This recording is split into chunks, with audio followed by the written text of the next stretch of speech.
This is the short leg gate that you encounter almost up to the top. And later I'll come down this so we can see what it was like. Clever little drainage device.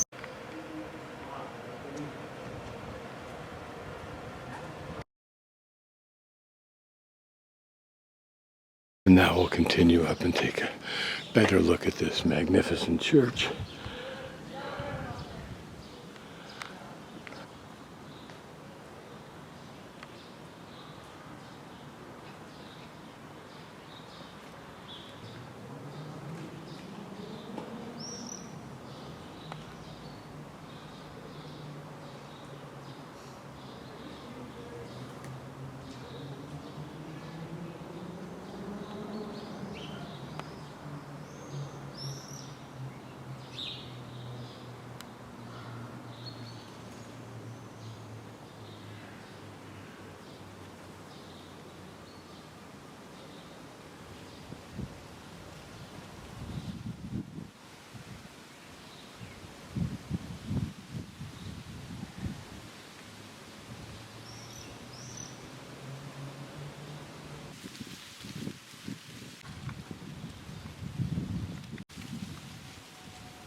Tranquility of no tourists.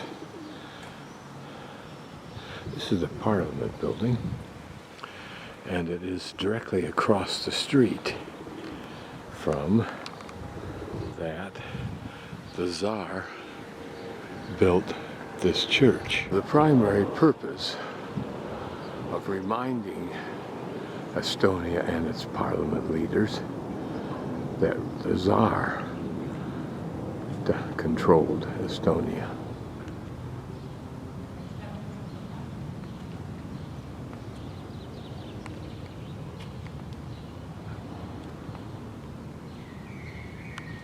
Permitted to take videos or pictures inside.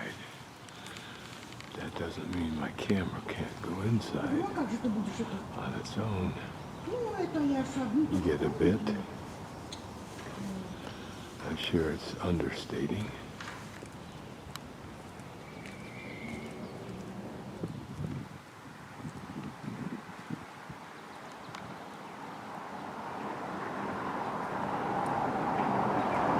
Climbing higher up a bit on Toompea, away from the church and parliament, we seek one of the two overlooks. This is the large neoclassic structure we passed walking up on the long leg gate. We have found our first of two. It's part of this overlook. A musician plays every day, and he has the skill of and knowledge of songs, or at least a song, from many different cultures.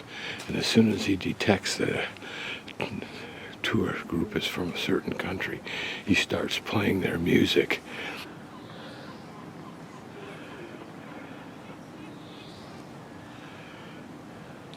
The town hall. That church that we walked through on the left side, and across from it, the walkway of the history timeline. Notice only one cruise ship is in port right now. Maybe it just arrived. And there is the large church somewhere near where I am. At my hostel, I think it's 2 or 3 blocks to the left of where my hostel is. And there the smokestack at the cultural center.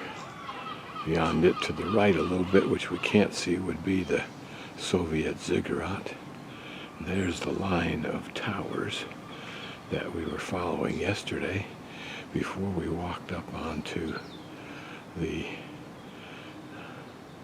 parapet in search of Bastion remnants and couldn't find them. Bird has been around the block before, someone getting within 6 inches taking a picture of its face and it's not bothered. The right of this overlook is that large church that we looked at this morning, right near the information center, and having a great deal of confidence that he won't decide to roll over. It will be absolutely choked with tourists in a few hours, as evidenced by the souvenir shops. We'll keep navigating around the perimeter just for the fun of it, on the assumption that we'll see something novel and ultimately it will bring us to the second overlook.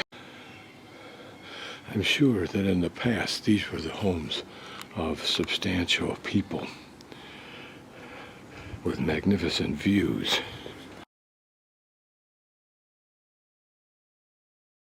It's always fun to go on the internet and learn more about these people, why they were important. Phenomenal amount of souvenirs. Gives you some sense of the phenomenal number of tourists that roam through this place. It's no doubt an amber shop.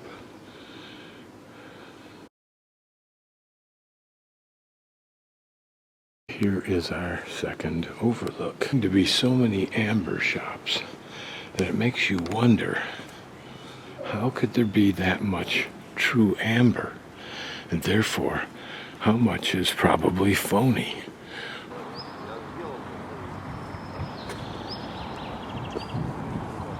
Now we're continuing to pan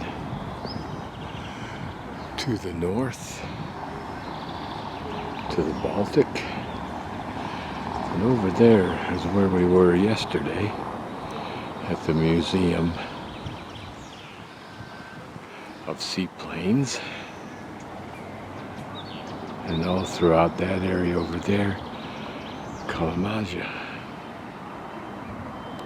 Down from the top of this fortress along its steep slope that would have been presumed perhaps to be almost impregnable in its day, I ponder what the definition, as a new cruise boat comes slowly sliding in, will be of the word fortress now and in the future. And of course now, and more so in the future, it must be defined by the degree of your technological resources, how much you can damage, destroy, obstruct, deflect, misdirect your enemy's weapons electronically, technologically, and what technological resources you can employ with weapons to damage or destroy your attacking enemy. Presumably there will be little need for attacking armies, only attacking technology. Armies, merely those who go in and take literal control. For example, how vulnerable, how conquerable, how controllable would be a population that was totally dependent, as we are today, on technology. Not to mention how even more so we'll be dependent on technology farther and farther into the future. If you can emasculate that technology, won't control by the conquerors. These are some of the homes, particularly that pink rose one, that were perched on the edge of the fortress as we walked by below yesterday. Behind this large Lutheran church, whose main claim to fame is it's just one giant pile of cement. Whether it might be fascinating inside and beautiful, I don't know. Interesting, it has clocks on all four sides. They don't seem to be operating. And a somewhat interesting tower with those sphere details.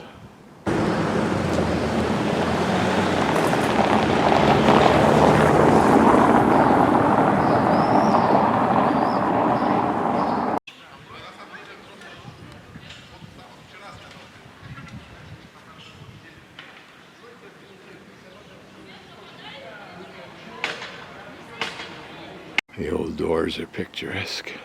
Is this entryway? It looks like it'd be an atmospheric and dramatic place to live, right perched on the edge of this fortress hill.